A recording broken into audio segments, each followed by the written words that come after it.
Hi everyone, my name is Savita Sharma. स्वागत है आप सबका सविता ट्यूटोरियल्स में।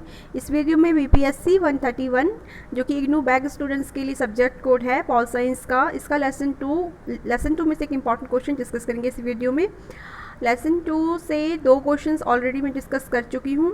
आपको कोई भी क्वेश्चन बीपीएससी 131, 132 से कोई भी क्वेश्चन पढ़ना है तो आप चैनल के प्लेलिस्ट को चेक कीजिए। मेरे चैनल पे जाके बीपीएससी प्लेलिस्ट है, उसमें आपको वेरियस टॉपिक्स पे आपको क्वेश्चंस मिल जाएंगे। अगर आपको क्वेश्चन इम्पॉर्टेंट लगे और हेल्पफुल लगे वीडियो तो चैनल को सब्सक्राइब करना बिल्कुल ना भूलें प्लीज़। स्टार्ट करते हैं। क्वेश्चन है मानवाधिकार की अवधारणा का वर्णन करें। ठीक है, मानवाधिकार की अवधारणा का वर्णन करें। इस क्वेश्चन को डिफरेंटली भी पूछ सकते हैं। मानवाधिकार की सार्वभौमिक घोषणा से क्या अभिप्राय है?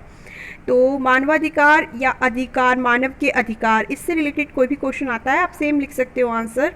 ठीक है, इसमें मानव के अधिकार के बारे में आपको बात करनी है और इसके अलावा इसमें आप जो कि मानव अधिकार के रिलेटेड जो सार्वभौमिक घोषणा की गई थी संयुक्त राष्ट्र की तरफ से उसके बारे में और उसमें क्या क्या अधिकार दिए गए हैं। ठीक है, तो मेनली यही है। इसमें काफ़ी इजी है, आप अगर पूरा वीडियो देखेंगे आपको डेफिनेटली ये टॉपिक्स समझ आ जाएगा और टॉपिक्स को आप ऐसे ही जैसे समझा है आपने वैसे ही लिख सकते हैं। ज़रूरी नहीं है इसको बिल्कुल आप पॉइंट टू पॉइंट रट्टा लगाने की कोई भी नीड नहीं होती है। ठीक है, तो स्टार्ट करते। देखिए अधिकार क्या होते हैं। अधिकार सबसे पहले तो जो हम जो दावे करते हैं, मनुष्य जो दावे करते हैं वही अधिकार, वो उसको जब समाज से स्वीकृति मिलती है, ये राज्य उसको स्वीकृत करता है तो फिर वो अधिकार का रूप लेते हैं। ठीक है, तो एक तरह से एक दावे हैं जो हम करते हैं कि हमें ये अधिकार चाहिए, ये अधिकार चाहिए। ठीक है, जब वो दावे हमारे समाज के द्वारा स्वीकृत होते हैं तो वो अधिकार कहलाते हैं। ये इसका सिंपल सा अर्थ है इसका। इसको देखते हैं कि किस तरह से लिखा गया है कि अधिकार सामाजिक होते हैं और समाज के संदर्भ में,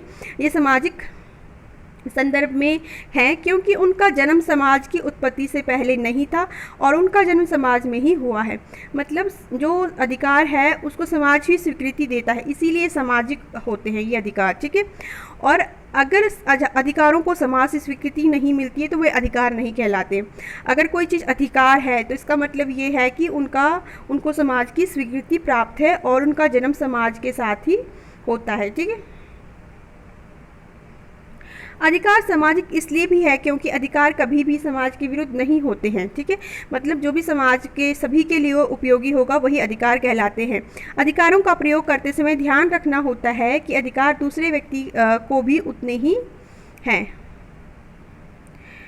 दूसरे व्यक्ति को भी उतने ही है। मतलब हमारे को अपने अधिकारों को प्रयोग करते समय ये ध्यान रखना है कि अधिकार सबके लिए होते हैं। ठीक है, समाज के द्वारा सबके लिए होते हैं, तो हमें दूसरे व्यक्ति के अधिकार का भी ध्यान रखना होता है।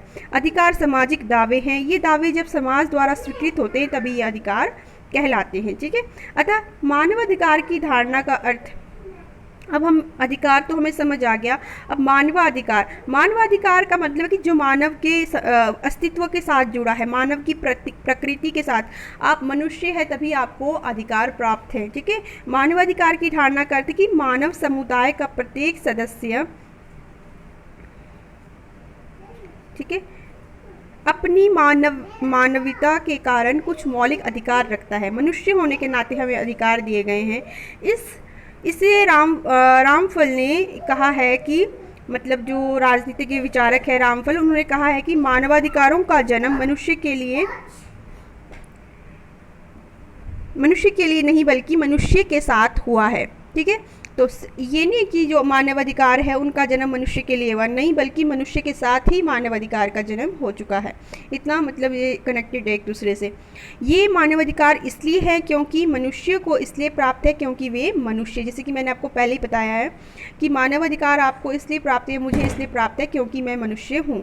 मनुष्य होने के नाते हमें भी अधिकार सहज रूप से मिलने चाहिए। मानवाधिकार हमारे प्रकृति में है, हमें बिना, प्रकृति से मतलब हमारे बाय नेचर में हमारे साथ ही उत्पन्न होते हैं। ठीक है, हमें इनके बिना जीवित रहने की कल्पना भी नहीं कर सकते। अगर किसी को मानवाधिकार प्राप्त नहीं है तो फिर जीवन जीना जो है बहुत ही कठिन है। ये मानवता को ये अधिकार प्रदान करते हैं जिसके अंतर्गत प्रत्येक मनुष्य को न केवल सुरक्षा मिलेगी बल्कि सम्मान भी मिलेगा। मानवाधिकार सभी संगठनों के मूल में अवस्थित है। सभी जितने भी संगठन हैं राज्य में, समाज में, उनके मूल में सबसे पहले बात की जाती है, किसकी बात की जाती है? मानवाधिकार की। अगर वो मानवाधिकार प्रदान करते हैं, स्वीकृत करते हैं, तभी वो संगठन बनाए जाते हैं ना।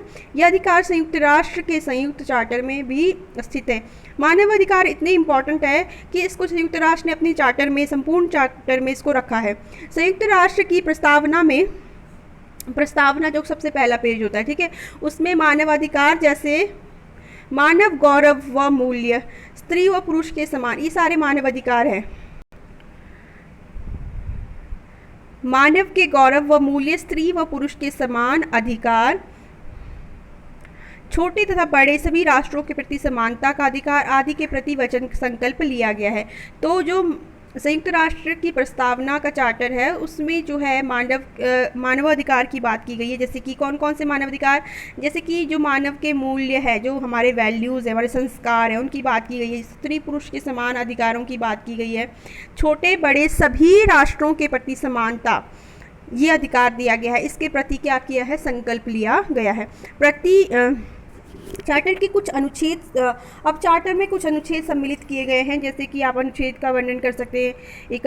13 हो गया, 55, 62, 68, 761, ये मेन जो है मानवाधिकार की बात करते हैं। 10 दिसंबर 1948 को संयुक्त राष्ट्र की महासभा ने मानवाधिकार की सार्वजनिक उद्घोषणा को अनुमोदित किया। ठीक है, अब देखो ये डेट याद रखनी है। अब संयुक्त राष्ट्र की महासभा ने मानवाधिकार की बात सबसे पहले जो घोषणा की थी वो थी 10 दिसंबर 1948। इसीलिए जो ये 10 दिसंबर का दिन हम किस लिए मनाते हैं? मानवाधिकार के दिवस के रूप में भी मनाते हैं। ठीक है, क्योंकि इस दिन संयुक्त राष्ट्र ने सार्वजनिक रूप से मानवाधिकार की उद्घोषणा की थी कि ये अधिकार मानव को मिलने चाहिए और हम इनका वचन लेते हैं। ठीक है, अनुच्छेद 3 से 15 तक, अब देखो इसमें अनुच्छेद बताए गए हैं। 3 से 15 तक पारंपरिक अधिकार है, जिस जीवन का अधिकार, स्वतंत्रता का अधिकार, सुरक्षा का अधिकार, मनमानी गिरफ्तारी से मुक्ति का अधिकार, निष्पक्ष जांच, विधि के समान संरक्षण, घूमने की आज़ादी, आश्रय मांगने का अधिकार, ये सभी अधिकार इसके अंतर्गत आते हैं।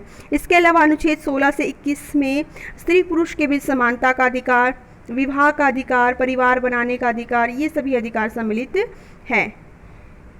इसके अलावा अन्य स्वतंत्रता जैसे कि विचारों की अभिव्यक्ति, शांतिपूर्ण सम्मेलन, संगठन बनाने का अधिकार, सभी व्यक्ति शांतिपूर्ण ढंग से संगठन अपना तैयार कर सकता है, समूह तैयार कर सकता है, देश की सरकार में शामिल हो सकता है, ये सभी अधिकार दिए गए हैं मनुष्य को। अनुच्छेद 22 से 27 तक आर्थिक अधिकार दिए गए हैं। 22 से 27 तक काफ़ी इंपॉर्टेंट है, जो कि